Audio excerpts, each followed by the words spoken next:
I started our video. This is a really short turnaround time. For our next presentation, we can do some more theatrics. Oh yeah, we'll be much better practiced for the next ones. Yes. Alright. And Valentine's Day for the weekend really cut our time out. Because everybody dies. This is true. Yeah, it was busy. Should we go through? Yeah. Okay. Is it recorded? Yes, it is recorded. Okay. 1 sec. Wait, how long should mine be for the intro? Like 15, 20 seconds? Dude, like speak as 30 seconds. Yeah, so like literally just yap about Harry Potter as much as you know, and then be like. 30 seconds. Okay. Have you seen Harry Potter? Yeah. But not like recently. Okay. Not It's enough okay. to. I'll look into it more, but this is just for. How about I time you reading this? Will that work? Yeah. Okay. You want to start it as well for you? Maybe start the. It's already going. Okay, perfect. Okay, All right. just 3, drop it. 2, Okay. 1. When we thought of the blue personality trait, we thought of empathetic, loyal, and purpose-driven. I immediately think of Harry Potter. He doesn't lead because he wants power or recognition.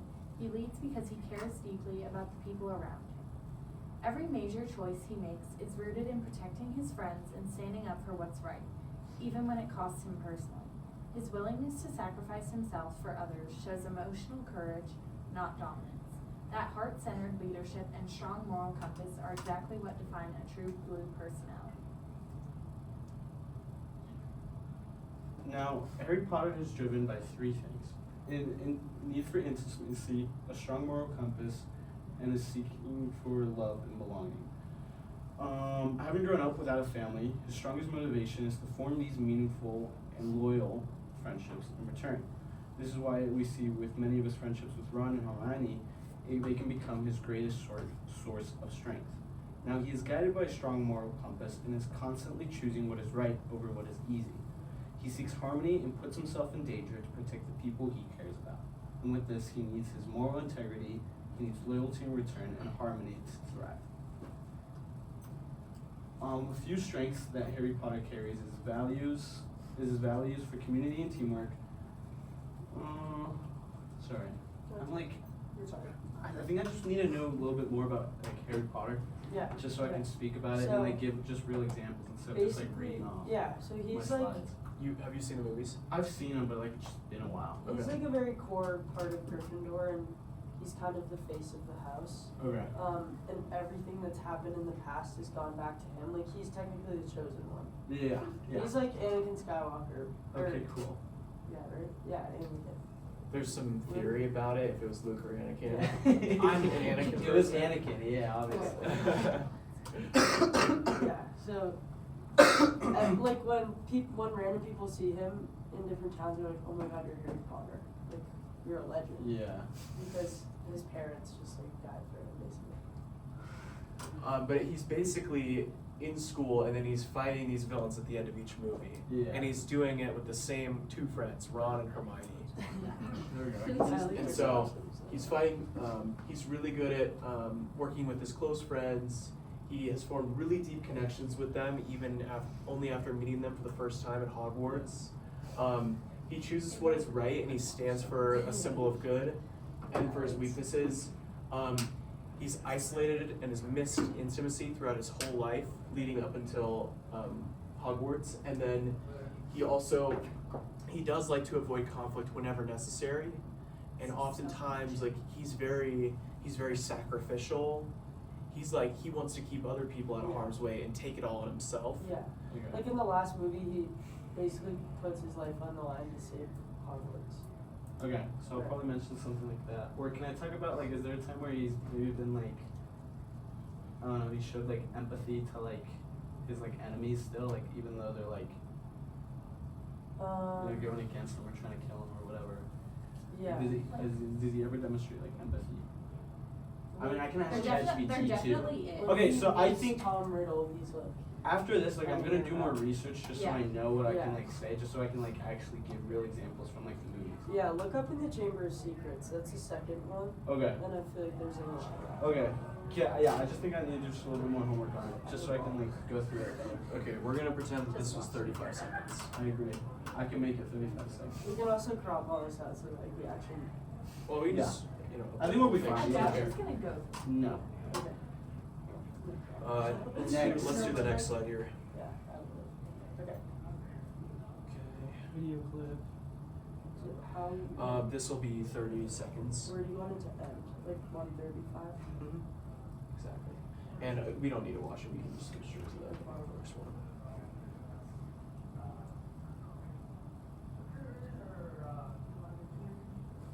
So what you just saw was Harry's interaction with the mirror of Erised, which shows every single person in this movie, when you look into the mirror, it shows you what you most deeply value. And for Harry, it's his parents, since he grew up without them, living with his aunt and uncle, who were brutal and oftentimes abusive. And so that points to Harry being inclined towards intimacy, which is very characteristic of a blue personality. Excellent. In our next clip, 3 seconds. the next clip you just saw was Harry freeing Dobby from being enslaved. Draco Malfoy's dad, who's basically Harry's enemy, is Dobby's master, and in order to free Dobby, he needed clothes. It's just a rule that the elves have. So Harry Potter showed his empathy and loyalty to all that Dobby's done for him in the past by repaying him by putting a sock in a book and freeing him. And as you saw, Dobby said, Master has given Dobby a sock. Master has presented Dobby with clothes. Dobby is free. Which really just rounds off Harry as a person. He didn't have to do anything for Dobby. Dobby works for the Malfoys, who's Harry's enemy pretty much. So it's just his empathy and loyalty that really makes him a standout person.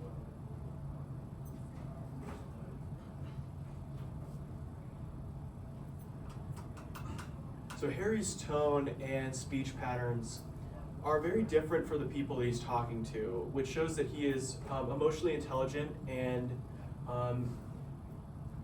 is very